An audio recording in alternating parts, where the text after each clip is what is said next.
Bienvenue dans cette vidéo dans laquelle nous allons voir combien d'argent vous devriez investir. Rémi, j'ai 10 € à investir, est-ce que c'est assez? Est-ce que je dois investir? C'est ce que nous allons voir dans cette vidéo. Donc si vous regardez cette vidéo en entier, vous découvrirez combien vous devez exactement économiser, combien vous devez également exactement investir. Et les informations que vous allez découvrir dans cette vidéo ont vraiment changé ma vie. C'est donc ce que nous allons voir dans cette vidéo et on va pouvoir commencer. N'oubliez pas comme d'habitude de me mettre un gros like à la vidéo et à vous abonner et on démarre donc tout de suite. Ce qui est génial avec cette vidéo et les conseils que je voudrais vous partager, c'est que c'est universel. Peu importe l'âge que vous avez, le montant que vous voulez investir ou tout simplement la somme que vous avez mis de côté jusqu'à présent. J'ai vraiment eu envie de faire cette vidéo quand je suis tombé sur un article qui était celui-ci qui montrait plus ou moins la moyenne d'épargne des Français en France. On voit que sur un livret A, en moyenne, il y a 5 500 € sur les livrets A. Mais le problème, c'est qu'on le sait, en France, il y a beaucoup d'inégalités. Et en réalité, regardez ici, la moitié des livrets A, donc 54%, ont un solde inférieur à 1 500 € et 36% sont en dessous de 150 €. Mais on pourrait vraiment se poser la question, quand on voit et quand on sort dans la rue, on voit tout le monde avec un smartphone, la plupart des Français ont également une voiture, sont également plutôt bien logés, bref, on est quand même un pays qui est reconnu comme être un pays riche. Alors pourquoi les Français ont aussi peu d'argent sur leur compte épargne? The consumerism culture is harmful. It really hurts people. We are spending money we don't have to buy things we don't need to impress people we don't even know. L'extrait que vous venez de voir est tiré du documentaire Playing with Fire. Et concrètement, Fire, qu'est-ce que ça veut dire? C'est un mouvement en fait qui est de plus en plus à la mode et dont on entend le plus en plus parler. Fire, c'est l'acronyme de Financial Independence Retire Early. En gros, devenir indépendant financièrement rapidement. Et ça reste quand même un objectif qu'on a tous envie d'atteindre. C'est très rare quand même où quand vous allez dans la rue, que vous croisez une personne ou même un ami et que vous lui dites mais toi tu t'aimerais devenir libre financièrement rapidement ou tu as plutôt envie de devenir libre financièrement à 70 ans, 80 ans, etc. Bien entendu, la plupart du temps, et c'est logique, on a tous envie d'atteindre cet objectif. Devenir libre financièrement, pouvoir faire ce qu'on veut quand on veut et le plus tôt possible. Parce que c'est très rare que même quand vous adorez votre travail, la personne vous dise « Ah non, non, moi j'aimerais bien faire mon travail pendant les 60 prochaines années encore, continuer de bosser à fond et tout et peut-être prendre ma retraite quand j'aurai 70 ans. » Et bien entendu, on peut quand même adorer son travail. C'est-à-dire que moi aujourd'hui, j'adore ce que je fais. Je fais des vidéos sur YouTube, je travaille sur Internet, je peux faire ça depuis n'importe où dans le monde, etc. Mais le plus important, c'est le choix qu'on a à faire ce travail. Le fait de travailler non pas parce qu'on le doit, parce qu'on a des factures à payer, parce qu'on a des choses à s'offrir, mais simplement parce qu'on a tout simplement envie de le faire, parce qu'on aime ça. Et on le fait un petit peu comme une passion au quotidien. Et en fait, je pense que le mouvement Fire, c'est surtout ça. C'est le fait d'être libre financièrement le plus tôt possible pour ne plus jamais s'inquiéter de l'argent, mais ne pas non plus rien faire parce que vous allez très rapidement vous ennuyer. Juste continuer à faire les choses que vous avez envie de faire, développer des projets que vous voulez continuer de développer, tout simplement. Comme moi, j'ai envie de développer tout simplement cette chaîne YouTube aujourd'hui, alors que en l'occurrence, je n'en ai pas forcément besoin. La première étape à faire pour sortir un petit peu de ce schéma et pour pouvoir atteindre aussi cet objectif-là, c'est le fait d'arrêter de dépenser de l'argent dans des choses inutiles et d'essayer de le faire le plus tôt possible. Aujourd'hui, c'est vrai qu'on est dans une société de consommation et qu'on peut être tenté à tout moment d'acheter tout un tas de choses qui ne nous servent à rien. Les derniers écouteurs, le dernier téléphone parce que au bout de 2 ans, un téléphone tout simplement est obsolète et qu'il faut pouvoir en racheter un pour avoir les dernières technologies. Des abonnements en veux-tu en voilà comme Netflix, Disney+,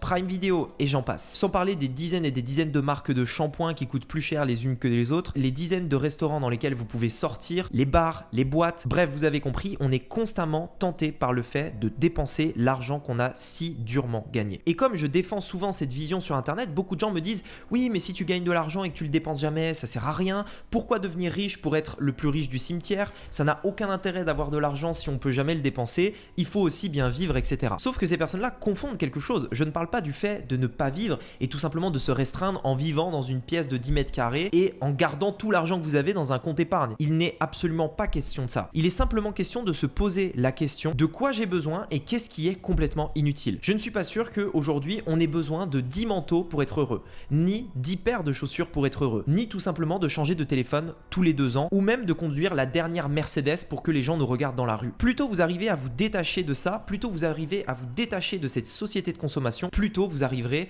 à mettre de l'argent de côté. Pour ma part aujourd'hui, je pourrais être tenté d'acheter plein de choses. Je pourrais être tenté d'acheter des dizaines de chaussures tous les mois. Je pourrais être tenté de refaire totalement ma garde-robe ou d'acheter la dernière Mercedes pour me sentir mieux quand je vais en soirée avec mes amis ou quand je vais faire mes courses au Carrefour et comme ça je pourrais voir voir que les gens me regardent avec cette sensation de réussite. Mais qu'est-ce qu'on s'en fout, ça ne sert à rien. Aujourd'hui, j'ai une voiture que j'ai depuis plus de 5 ans et qui marche très bien. C'est pas la plus jolie, c'est pas la plus chère, c'est pas la plus fonctionnelle, ni la plus rapide, ni la plus confortable. Mais elle va d'un point A à un point B et ça me va très bien. Je suis pas non plus dans un appartement gigantesque. Je vis dans un appartement de peut-être environ 80 mètres carrés et pareil, ça me convient très bien. Je n'ai pas besoin de plus. Et pourtant, avant, j'étais quelqu'un qui était assez acheteur compulsif. J'ai eu ma période gaming où j'achetais toutes les semaines des nouveaux jeux. J'ai eu ma période fan de chaussures où j'achetais régulièrement plusieurs chaussures par semaine. J'ai eu également ma période de fast fashion où j'achetais régulièrement des nouveaux habits régulièrement. Plus j'avance et plus je me dis que toutes ces choses-là servent à rien. En fait, ce sont des biens matériels inutiles qui nous donnent l'impression qu'on est heureux, mais dans la plupart des cas, ça ne sert à rien. J'ai par exemple acheté une moto quand j'avais à peu près l'âge de 18 ans et au bout des 2 premiers mois, même les 6 premiers mois, j'étais juste hyper content. J'avais enfin ma moto, on pouvait sortir avec des amis, etc. Puis les années passent et petit à petit, vous commencez à vous en foutre complètement de la moto. Ou alors l'autre côté, vous commencez à vous dire, cette moto, elle était bien pour démarrer, mais maintenant je veux plus. Et puis vous changez de moto, vous en prenez une plus chère, plus rapide, plus confortable. Et puis au bout d'un moment, celle-là vous lasse, donc vous en prenez une autre plus chère, plus rapide, plus confortable. Et de toute façon, il n'y a jamais de fin à ça. Le but de cette mentalité FIRE, encore une fois, n'est pas vivre dans la restriction, mais c'est d'être heureux avec ce qu'on a. Et tout simplement de pouvoir, grâce à cet argent qu'on a économisé, de l'investir rapidement et en quantité pendant les 10-15 prochaines années pour tout simplement aller plus vite et devenir libre financièrement plus rapidement. Mais c'est là où il y a un point important à comprendre parce que beaucoup de gens vont vous dire oui mais moi Rémi, je gagne 1000-1500 euros par mois, je ne peux pas tout simplement économiser de l'argent tous les mois. Parce que oui, il y a des personnes qui ne font pas des folies, il y a des personnes qui n'achètent pas le nouveau téléphone, il y a des personnes qui ne changent pas de voiture, il y a des personnes qui ne vivent pas dans un endroit trop grand. Mais parce qu'il y a la vie du quotidien, parce qu'il faut faire des courses, parce que peut-être il y a des familles nombreuses qui n'ont pas forcément des salaires élevés mais qui ont beaucoup d'enfants, et bien beaucoup de personnes n'arrivent tout simplement pas à joindre les deux bouts parce qu'ils n'ont tout simplement pas assez d'argent avec leur salaire. Et c'est là où je veux en venir. Si vous voulez devenir libre financièrement rapidement, oui, vous pouvez commencer à investir avec 10 euros par mois. Oui, vous pouvez commencer à investir avec très peu d'argent. Mais la première étape avant même d'investir pour devenir libre financièrement rapidement, c'est le fait de gagner plus. À un moment donné, peu importe ce qu'on fait, si vous n'investissez que 10 euros tous les mois, vous ne pourrez jamais devenir libre financièrement. Si on regarde les mouvements du marché en bourse, par exemple, au cours des dernières années, on peut voir qu'il a évolué d'environ 10% tous les ans. Si par exemple, vous vous dites, bah tiens,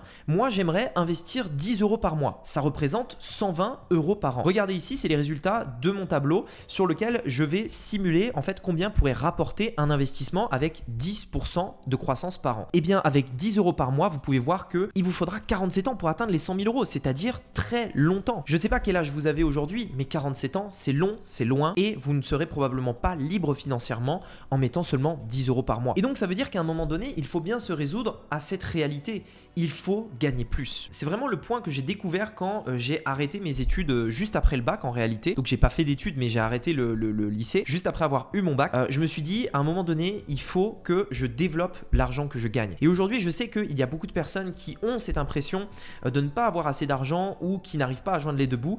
Mais il faut que vous trouviez une solution pour gagner plus. Créer un business, ça peut être sur internet, ça peut être une petite source de revenus. Même gagner 500 euros de plus par mois en faisant des petits boulots sur internet, peut-être en trouvant un autre petit travail peut vraiment faire toute la différence au cours des prochaines années. Et donc vous l'avez compris, vous pouvez commencer à investir dès maintenant, mais vous ne serez probablement pas libre financièrement si vous ne mettez pas vraiment des efforts. Pour ma part par exemple, j'ai au cours des dernières années essayé de développer un maximum mes revenus. Et aujourd'hui, au moment où je tourne cette vidéo, j'ai atteint à peu près un niveau d'investissement de 5 000 euros tous les mois. Tous les mois, j'essaye d'investir la somme de 5 000 euros sur différents actifs d'investissement. Et bien regardez ici, ça représente 5 000 euros par mois, environ 60 000 euros d'investissement par an. Si le marché continue d'avoir une performance de 10% par an, je devrais atteindre uniquement avec mes investissements le 1 million d'euros ici en l'espace de seulement 11 ans. Aujourd'hui, j'ai 24 ans, je peux donc espérer à l'âge de 35 ans avoir uniquement en faisant cette simple routine, avoir 1 127 000 euros sur mon portefeuille d'investissement. Mais le plus intéressant à noter ici, c'est le point ici.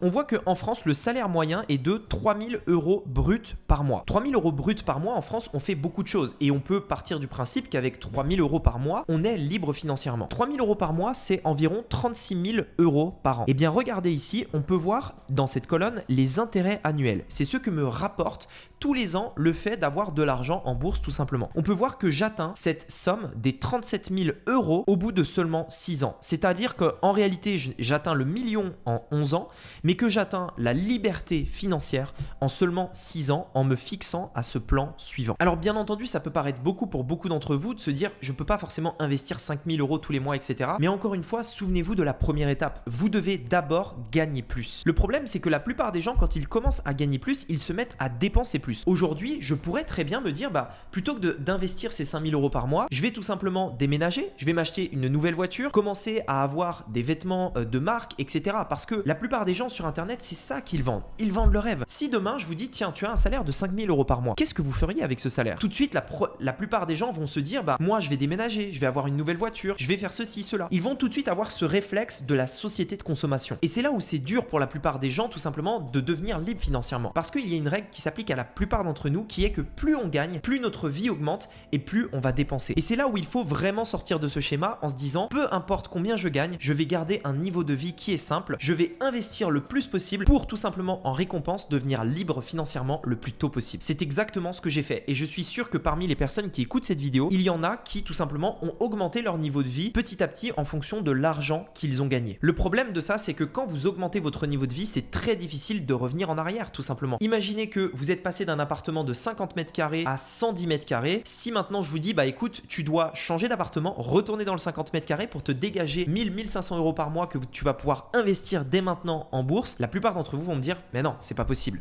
Mais c'est pourtant exactement ce qu'il faut faire si vous voulez commencer à investir et devenir libre financièrement le plus rapidement possible. Et souvenez-vous, il ne faut pas voir ça comme une privation. La plupart d'entre nous veulent des choses, et moi y compris, simplement parce que les autres l'ont. On a envie d'avoir une voiture parce que on se dit qu'on aimerait bien être à la place de quelqu'un. Mais quand on se pose vraiment la question au fond de nous, c'est pas vraiment quelque chose dont on a envie. Si vous êtes heureux dans votre appart de 50 mètres carrés, pourquoi avoir envie d'un 100 mètres carrés? Si cet appart de 50 mètres carrés vous convient bien, la plupart du temps, on se rend compte que c'est simplement parce qu'on a envie d'être au niveau des autres, simplement parce qu'on voudrait être à la place des autres, simplement parce qu'on voudrait impressionner les autres. Mais en l'occurrence, si vous arrivez à être heureux avec ce que vous avez, ça devrait vous faire économiser énormément d'argent et vous permettre de devenir libre financièrement beaucoup plus rapidement. Enfin, ce que vous pouvez faire, c'est aussi investir dans des business de cash flow, c'est-à-dire qu'au moment où vous allez investir, ça va vous permettre immédiatement de générer du bénéfice. Par exemple, dans l'immobilier, lorsque vous allez investir dans l'immobilier, vous pouvez utiliser la banque. Vous allez donc faire un apport. Donc, vous allez investir par exemple 10, 20 000, 30 000 €